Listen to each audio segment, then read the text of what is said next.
Chad Johnson sacrificed himself and his bank account so that we could all come together every Sunday to watch great touchdown celebrations. Endzones are now filled with limbo lines, bobsled teams, and even boy bands. The NFL changed their strict celebration rules in 2017. I guess they were tired of being called the No Fun League. Well, despite that, there's still lines that even the NFL won't let you cross. Today, we take a look at the celebrations that also come with a flag and a fine. The NFL's banned celebrations.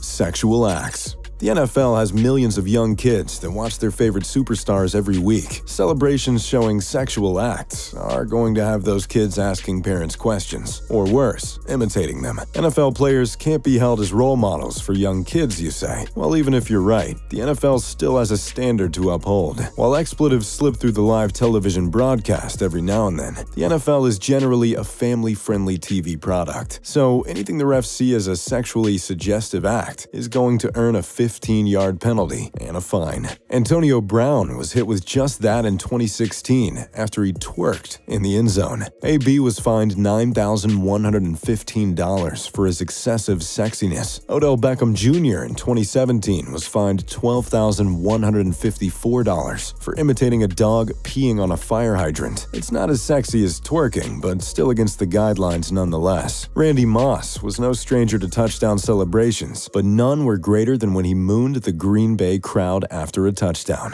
This disgusting act, to quote Joe Buck, netted Moss a $10,000 fine and a penalty. Any style of hip gyrations is going to force the NFL's hand, which is basically an ode to the funny Key and Peele skit. Even that was made into a touchdown celebration by the Saints' Lance Moore. And yes, Moore was fined for his third pump. Violent imagery. The NFL loves when superstars get into the end zone and do viral dances. We can't get enough of the outrageous and funny celebrations, like Amari Cooper making fun of Markelle Fultz's free throw form, or the Vikings playing a full game of Duck Duck Goose. The best touchdown celebrations are creative and give us an image we will always remember. I mean, nobody will forget Tyler Lockett reenacting the Allen Iverson step-over. But what the NFL will not condone is violent taunts and offensive imagery. The most prominent instances that your favorite superstars get in trouble for are throat slashes and bow and arrow taunts. Michael Crabtree's Undertaker impression netted him a penalty and a hefty fine. Josh Norman pulled back the string of an imaginary bow and arrow and was slapped with a $10,000 fine he wasn't expecting. Brandon Cook, who is nicknamed The Archer, has said that despite the NFL's rule, he will continue to do his bow and arrow celebration. Anything that simulates firing a weapon or committing violent acts will end in punishment. Former Bills wide receiver Stevie Johnson was fined $10,000 in 2011 for reenacting Plaxico Burress shooting himself in the leg. This league wants to make sure they are not promoting any form of violence. Another violent act that isn't going to fly in the NFL is stomping or destroying team logos. But don't worry, T.O.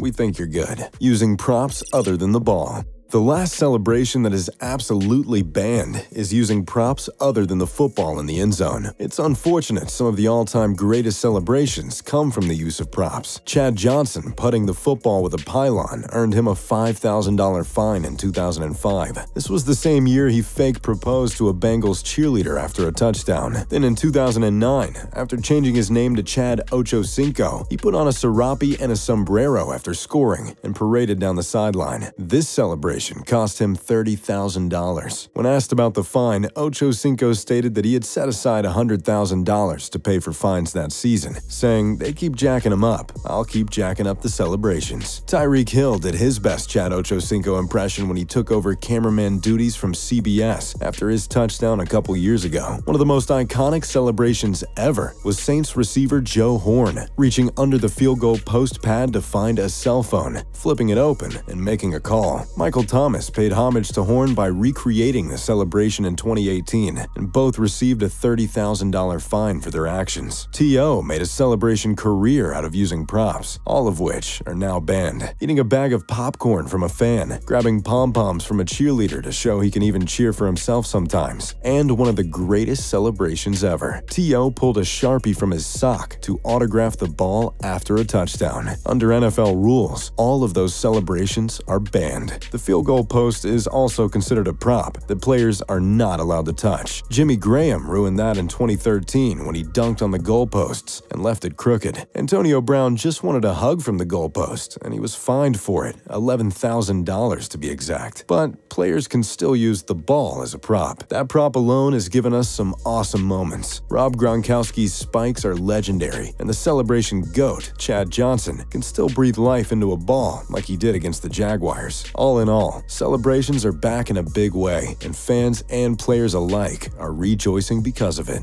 So, there you have it, all the banned touchdown celebrations in the NFL. Which rules do you think are too harsh? And what's your favorite touchdown celebration of all time? Let us know in the comments down below. If you enjoyed the video, make sure to drop a like and subscribe, and turn on post notifications. As always, you're watching Nonstop Sports. We'll catch you next time.